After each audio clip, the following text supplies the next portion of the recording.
Okay, so in this video, we're going to go over how to export a camera track done in Fusion and export the 3D scene with the point clouds as well into Blender. And then we will do some things in Blender as well. So this is the original footage. I have it going into a color corrector node where I'm making it brighter. And then this is going into both the camera tracker node and also a magic mask that is also separating the driver. And then I'm also eroding the mask and I'm turning into a black and white image so that the camera tracker is not taking the movement of the driver into the account so that the motion of the camera gets interpreted in the wrong way. So that is the scene. I've already solved it, and the solve is 0.38 pixels.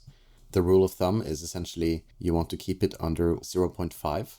There are exceptions to every rule because the tracker isn't psychic. So, it is just reading pixels. But, 0.3 is a pretty good statistic. So we're good to go. I'm just going to go into the export tab and we can export the scene. So here's the exported 3D scene. I'm just moving out the nodes a little bit. If we view that through the render 3D node, you can see we have a ground plane rendered as well. It looks a bit off now, but that's only because you can see that the ground is sticking outside of this scene. So if I go into the merge now, we can just do some quick work to align the ground plane a little bit better. So I'm just going to do something like this. We can actually view this in the whole window, and we can also click this button up here to split the viewers. So the upper left is the top view, we have the perspective, we have the front, and we have the right. So if I'm zooming out here, I want the back of the ground plane to just be aligned with the point cloud. So something like that. So just for demonstrative purposes, it was like this. And what we're doing is that we are rotating it to fit the point cloud a lot better. Like that. So if we go into the viewer here now, we can actually see we want it to be aligned with the wall. We can also increase the subdivisions of the ground plane to just increase the visibility. I can turn off proxy mode. And now we can see that the ground plane is pretty much locked onto the floor, which is nice. So that was the ground plane. Now for the point cloud. So if you try to export this scene as it is into Blender, you'll find you'll get everything except the point cloud. So to fix this is essentially create a replicate 3D, pipe the point cloud into the replicate, and then we create a shape 3D. We can pipe that into the replicate. So if we view the replicate 3D node now, you'll see we can't see anything. And that is because we've missed a very important step. So we need to go back into the point cloud node and we need to check this box here, make renderable. Click that, and then you'll see our shape 3D is being put to every single point in the point cloud essentially. If we go into the shape node now, we can change the shape to a cube, and then we can lower the size of the cube to something really low, like 0.01. There we go. Now you can see we have the cubes in 3D space where the point cloud is. However, the cube is essentially being placed on the, you can see it here, on the ends of the cross, which is not exactly the best way to do this. So what we can do is we can change the style to point. There we go. And now you can see each single tracker has a cube. You can also change the size of the points if you need to do that for some reason.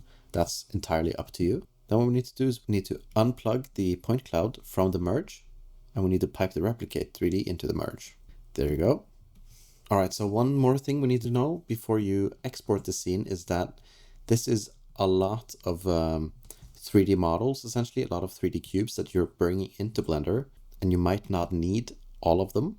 So just for reference, we actually have 1706 tracks in our scene, and every 1706 tracks here are essentially generating a 3D cube here in the replicate 3D node. So it's 1700 models that you are bringing into Blender.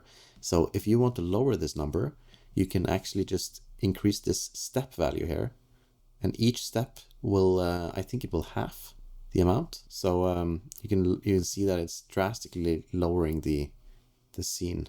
So if you find that the Blender file is becoming chuggy because of all of these points, you can try lowering the number with this step setting here. I'm just going to leave it, and then let's create an FBX exporter node. Choose a suitable location to save it, and when you've done that, pipe the Merge 3D into the FBX exporter. All right, so when you're ready, you can just click render. So if you're in DaVinci Resolve, we need to go up here to where it says Fusion, and then we need to click Show Toolbar, and then we can render all savers. Okay, so we're in Blender now. Let's just go ahead and delete everything, and then we can import the FBX that we created. When you are importing the FBX from Fusion into Blender, if you just go ahead and import it, you'll see that the scene is extremely small compared to Blender's usual workspace. So that has to do with the sizing differences in the programs. So essentially, when you are importing the scene in the scale here, to get it approximately the same scale, you actually need to type in 100. And then when you import it now, you'll see it's a lot more similar to the Fusion scene. So now you see we have all of our points here: ground plane, we have the camera, and we have the image plane that is connected into the camera. I don't think we need that one. So yeah, when you're in Blender, you'll also notice that the camera is off. So what you need to do is you need to come into the camera setting here. You can see this focal length is set to 34, but in Fusion it is set to 15. So just remember to copy the focal length from Fusion and then copy that into the camera, and you'll see you have something a lot more similar.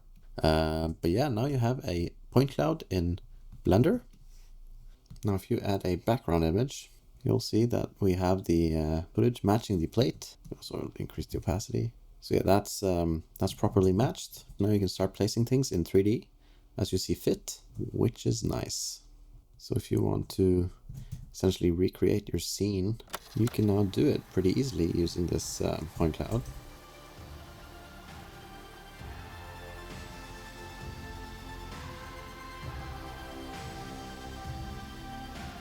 So yeah, now you've taken the footage from Fusion into Blender, and you're using this footage to essentially cast lighting on objects in Blender.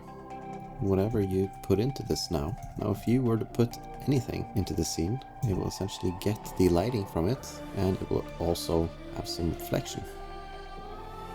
So yeah, that's how you export 3D scenes from Fusion to Blender with the point cloud included. Alright, that's it for this one. See you next time.